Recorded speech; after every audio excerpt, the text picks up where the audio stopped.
David, thank you so much. I want to get your thoughts on the two major headlines from that large conversation, at least as it applies to the U.S. and markets and so forth.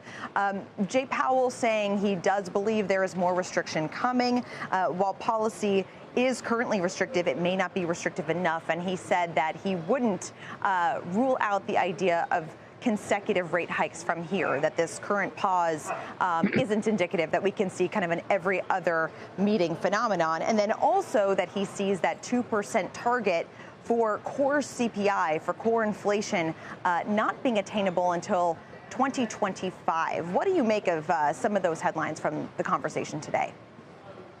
Well, Leslie, I think, everyone, Sarah, yourself included, interpreted it all correctly. It was a hawkish message, and I think he's trying to temper market enthusiasm for the skip, make sure that we understand it's a skip and not an extended pause in all likelihood.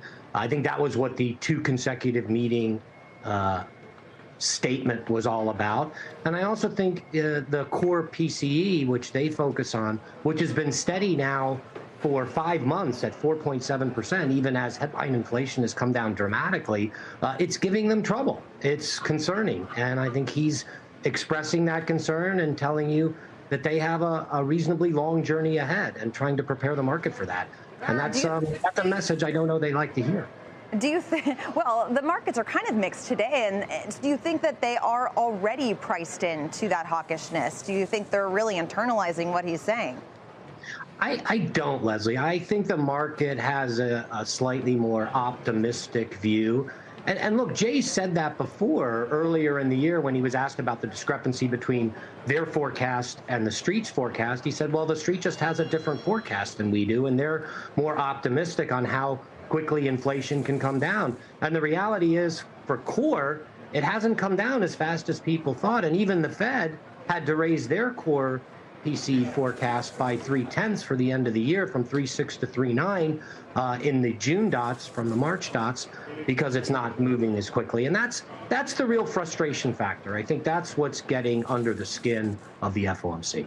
So I'm just reading your notes here. You say that you are quite content not chasing the equity market as it grinds up through the top end of its 1-year trading range. So what would you advise investors do with their money now?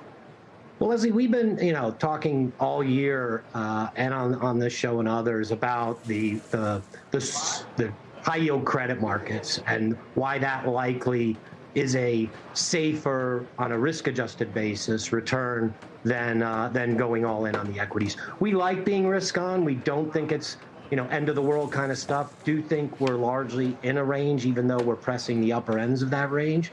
But I think the credit markets, single B, double B bonds yielding 8, 9, 10, 11%, depending on what part of the structure you're in, whether it's structured credit, loans, or bonds.